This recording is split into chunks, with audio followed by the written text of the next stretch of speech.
नमस्कार दोस्तों, स्वागत हमारे चैनल आरटेक पर। और आज हम आपके लिए लाए हैं एक राउटर AC 1200 टेंडा कंपनी का। वैसे टेंडा का इसका नाम बताने की जरूरत नहीं है दोस्तों। एक चीज और बता दूं कि कोई प्रमोशन वीडियो नहीं है, बस मैं इसको अपने घर का राउटर इसका नॉर्मल जो लगा था तो उसको अपग्रेड करने के लिए इसको लाया हूं। तो इसी का करेंगे अनबॉक्सिंग और इसके बाद इसको चला के देखेंगे कि कैसे क्या स्पीड देता है। और जिससे कि आप लोग जो कस्टमर केयर पर लगाते रहते डिवाइस, तो वहां पर अगर कभी जरूरत पड़े तो आप इसको आसानी से लगा सके और इसकी परफॉर्मेंस भी आपको पता चल सके। तो दोस्तों अगर इसको देखेंगे तो ये टेंडा का AC राउटर है, AC 1200 मॉडल लिखा है और साथ में ये डुअल बैंड वाईफाई राउटर है। इसमें 4 एंटीना आते हैं। तो इसको करते हैं अनबॉक्सिंग। तो इसको खोलते हैं।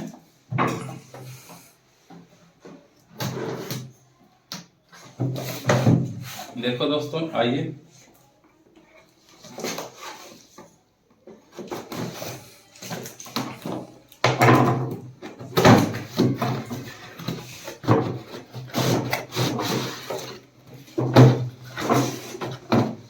तो दोस्तों ये राउटर है। तो इसमें हमें मिलता है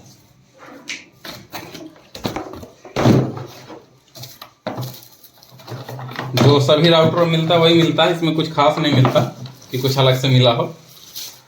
एक ये बुक हो गई, चार्जर इसमें 9 वोल्ट ही लगता है ये। अच्छा 9 वोल्ट काफी कॉमन है ये एडाप्टर है।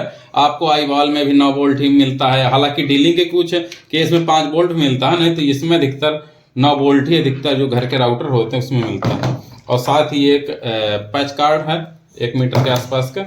और दोस्तों ये राउटर है, ये आप राउटर देखिए। इसका जो डिजाइन है काफी यूनिक डिजाइन इन्होंने दिया हुआ है। और इसको आप कैसे भी इनको कर सकते हैं। और अगर पोर्ट की बात करें जो कि बहुत ज़रूरी है, इसमें भी देखिए एक WAN पोर्ट दिया गया है और 3 लाइन पोर्ट हैं। और दोस्तों यही मुझे इसमें सबसे बुरी बात लगी, इसलिए मैं बता रहा हूँ। वैसे तो सभी कंपनियां यही करती हैं, लेकिन कम से कम 5 पोर्ट होने चाहिए। क्योंकि घर में कई बार ऐसी, जैसे एक हमने DVR के लिए दे दिए, एक होम के यूजर के लिए बात बता रहा हूँ। दूसरा अगर हमने उसको इसमें दे दिया किसी स्विच में, और तीसरा अगर हमने टीवी में दे दिया तो हमारे पास कोई पोर्ट नहीं बचते हैं। तो ठीक है, तो इस वजह से यहाँ पर ये थोड़ा सा कमी है। बाकी यहाँ पर WPS बटन है और ये सभी गिग पोर्ट हैं। ठीक है, येलो आप देख रहे होंगे तो गिग पोर्ट होता है। और यहाँ पर पावर एडाप्टर। तो और यहाँ पर ये LED लगी हुई है। तो इसको अभी हम करेंगे ऑन। और अगर इसके थोड़ा सा फंक्शन के बारे में देखते हैं, शायद कुछ खास फंक्शन हो। तो अगर इसकी बात करते हैं तो यहाँ पर ये जो राउटर है, ये इसका जो एंटीना है, इसका मेन जो एंटीना है ये 6 dB का एंटीना है। इससे लंबाई भी आप देख रहे होंगे, 6 dB का एंटीना दिया गया है। और इसमें बैंडविड्थ कंट्रोल आपको मिलता है, WPS मिलता है, वाईफाई शेड्यूल मिलता है और IP वर्जन 6 आपको इसमें मिलता है। अगर बात करें इसकी स्पीड की तो ये 2 गीगाहर्ट्ज में 300 Mbps और 5 गीगाहर्ट्ज बैंड पर ये 867 Mbps की स्पीड देता है। इसको टोटल मिलाकर ही कहा जाता है 1200 Mbps दोस्तों। ऐसे अगर आप एक चीज़ में चेक करें तो आपको 1200 नहीं मिलने वाला, ये मैं बता दूं आपको। 1200 अगर लेना है तो आपको तो वाईफाई 6 में जाना पड़ेगा। ये वाईफाई 6 नहीं है, ये अभी मैं बता दूं, ये 5 गीगाहर्ट्ज में ही आपको AC वर्जन मिलता है। और इसी वजह से इसमें दोनों को मिलाकर एग्रीगेट जो इसका बैंडविड्थ होता है नेट चलने का, वो 1200 Mbps होता है। तो ठीक है, आपका जो अगर आप फाइबर में आपको लगाना है तो फाइबर के जो गेटवे से केबल आएगी इसमें जाएगी। अगर आपको पास सीधा लगाना है तो आप सीधा लगा सकते हैं। तो चलिए इसको करते हैं हम। और ये देखिए यहाँ पर लाइट भी आ गई है। और यहाँ पर हमारे 2 केबल हैं। ये हमारी WAN केबल है जो हमारे दूसरे राउटर से आई है, और ये यहाँ पर टीवी के लिए है। तो हम इसको लगाएंगे WAN पर। ये WAN पोर्ट है और टीवी वाला भी लगे हाथ हम इसमें लगा दें।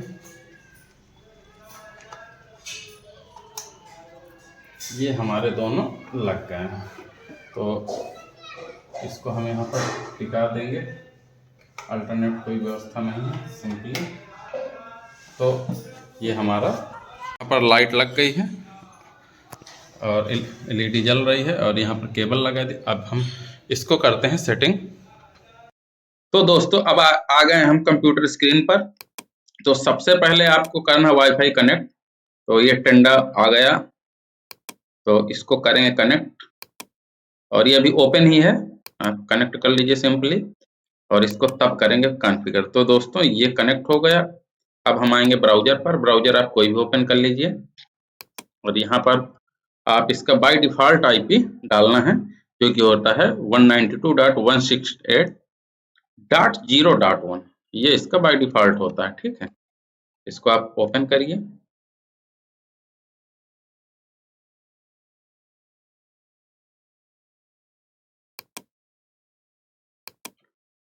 ये अगर कभी जैसे नहीं खुले, ये जैसा कि कभी बता देना, तो आप एक बार अपने वाईफाई को ये जाना है कंट्रोल पैनल पर और इसके बाद नेटवर्क एंड शेयरिंग सेंटर,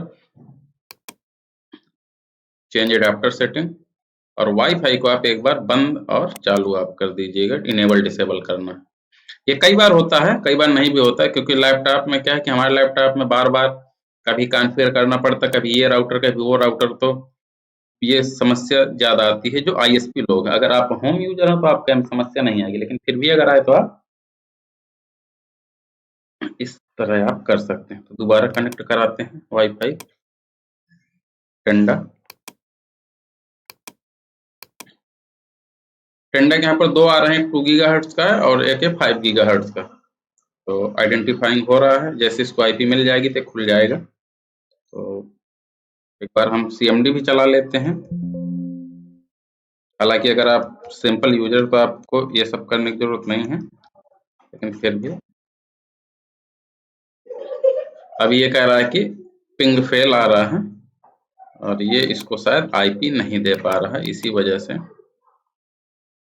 इसको आईपी चेक करते हैं क्या निकले, एक बार पिंग दोबारा करते हैं।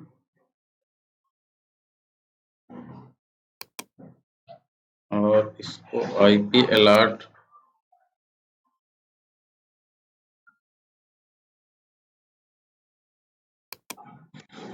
ये देखो दोस्तों पिंग होने लगा। अब हम आ जाएंगे ब्राउजर पर और इसको, और यहाँ पर अगर आप गौर करेंगे तो ऑटोमेटिक लॉगिन पेज भी आ गया है। तो हम, आप चाहे यहाँ से खोल लीजिए चाहे लॉगिन पेज से खोल लीजिए, तो मैं लॉगिन पेज से ही खोलता हूँ। तो दोस्तों ये आपके सामने आ गए बहुत सारे, ओपन, इनको बंद कर दो। अब यहाँ पर कह रहा है पीपीओई की डायनेमिक स्टैटिक। और दोस्तों अगर आप एसपी हैं तो आपके बताने की जरूरत नहीं कि क्या डाला जाता है यहाँ पर, ठीक है।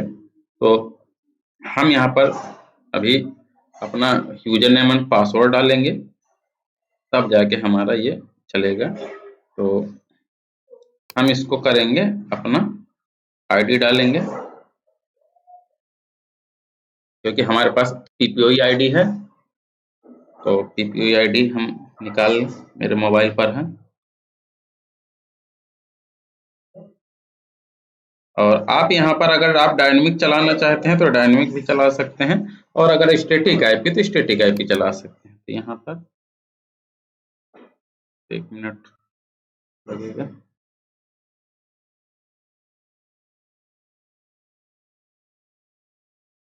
तो यहाँ पर आईडी मेरी है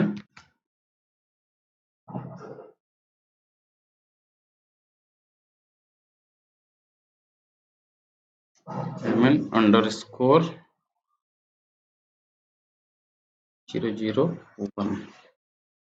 @FTTH, और सेम यही पासवर्ड है मेरा, और इसका नाम मैं यही रखे रहने देता हूँ, मैं नहीं बदलता। और यहाँ पर पासवर्ड में कुछ बना लूँ, कोई भी, कठिन बनाऊंगा थोड़ा सा। तो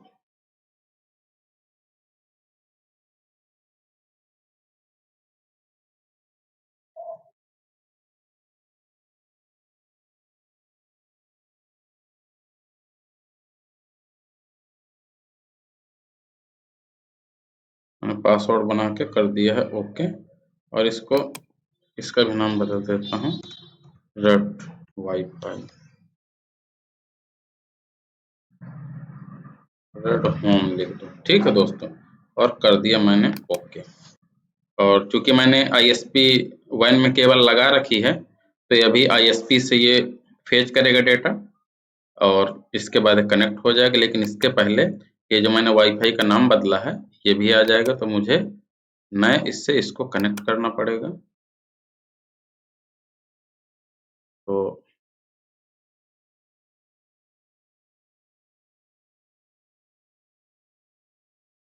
मैंने नया पासवर्ड डाल दिया जो मैंने बनाया है। आपको अब नया पासवर्ड डालना है और ये देखिए कनेक्टेड हो गया और इंटरनेट यहाँ पर चालू हो गया। ये देखिए दोस्तों, लेकिन एक बार मैं दोबारा आपको खोल के दिखा दूं। ये 0.1 है आईपी, देखिए यहाँ पर। और ये कह रहा है इसमें फर्मवेयर भी आप अपग्रेड कर लीजिए, तो अपग्रेड किए दे रहा हूँ मैं, ताकि हाँ, वैसे जरूरत नहीं है लेकिन अब आ गया है ऑप्शन तो मैं किए दे रहा हूँ। और जब अपग्रेड हो तब इसको बंद नहीं होना चाहिए। अगर आप नीचे देखेंगे तो कनेक्ट हो चुका है पूरा नीचे पीपीओई का। तो यहाँ पर ये चीजें आप बहुत ही आसानी से किसी भी राउटर को आप कर सकते हैं। हालांकि इसका एक वाईफाई एप्लीकेशन भी आता है, आप उसके जरिए बहुत आसानी से कर सकते हैं। अभी प्रोसेस चल रहा है, थोड़ा सा वेट करते हैं 2 मिनट।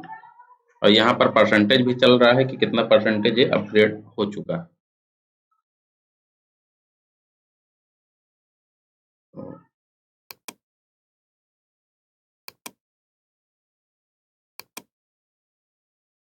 यहाँ पर ये बता भी रहा है आपको।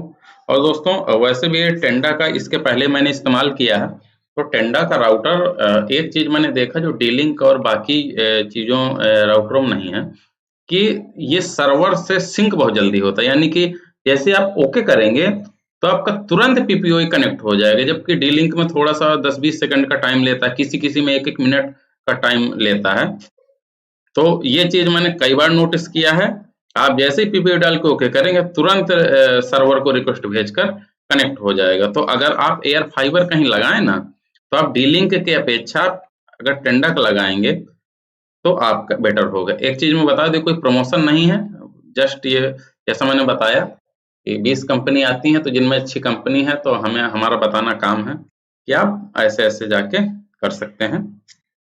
तो ये अब दोबारा रिबूट हो चुका है और इसको मुझे देखना पड़ेगा। अब ये दोबारा आ जाएगा कनेक्ट होके। तो ये दूसरा क्यों कनेक्ट हो रहा है, चलिए ये अभी कनेक्ट हो जाएगा। तो अच्छा, हमने ये वाला है तो इसको कनेक्ट कर लें।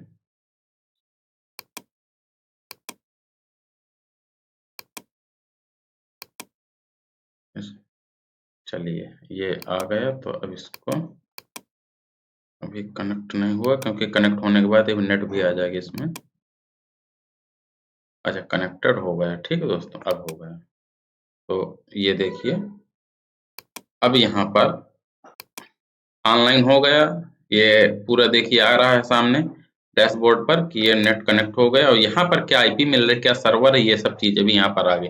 अभी चूंकि हम इसका ले नहीं रहे कुछ, अब हम स्पीड टेस्ट करेंगे। और वैसे भी इसमें जो प्लान हमारा 20 Mbps का है, तो उसको भी आपको दिखा दूं।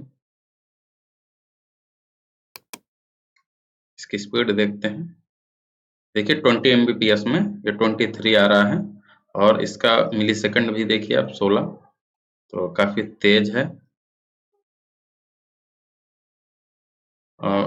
वन ब्रॉडबैंड की एक खासियत मुझे अच्छी लगती है कि प्लान ऊपर हमेशा मिलता है। 50 के प्लान में 55-51 मिलता है, 30 के प्लान में 31-32 मिलता है। इसी प्रकार अगर आप 20 MB का प्लान देंगे कस्टमर को तो 21-22 ऐसे मिलता रहता है। तो दोस्तों ये थी स्पीड, और इसके कुछ एडवांस फीचर भी हैं, तो उनमें हम बात की चर्चा करेंगे, जैसे कि बैंडविड्थ कंट्रोल है, पैरेंटल कंट्रोल है, ऐसे करके बहुत सारी चीजें हैं, वीपीएन, ये सब। तो इन पर हम बात की चर्चा करेंगे। फिलहाल तो था ये बेसिक कि आपको इसमें नेट कैसे कॉन्फ़िगर करना है। अगर आप वाईफाई के जरिए करना चाहते हैं टेंडा एप्लीकेशन एंड्रॉइड, तो यहाँ से आप इसका एप्लीकेशन भी आप इंस्टॉल कर सकते हैं। ठीक है दोस्तों, तो ये था वीडियो। अगर वीडियो पसंद आया हो तो हमारे चैनल को लाइक, सब्सक्राइब, शेयर जरूर करें। और दोस्तों को भी बताएं, अगर कहीं कोई आपकी क्वेरी सुझाव है तो आप कमेंट बॉक्स में लिखिए, जिसको हम जल्द से जवाब देने की कोशिश करें। नमस्कार दोस्तों, जय हिंद, जय भारत।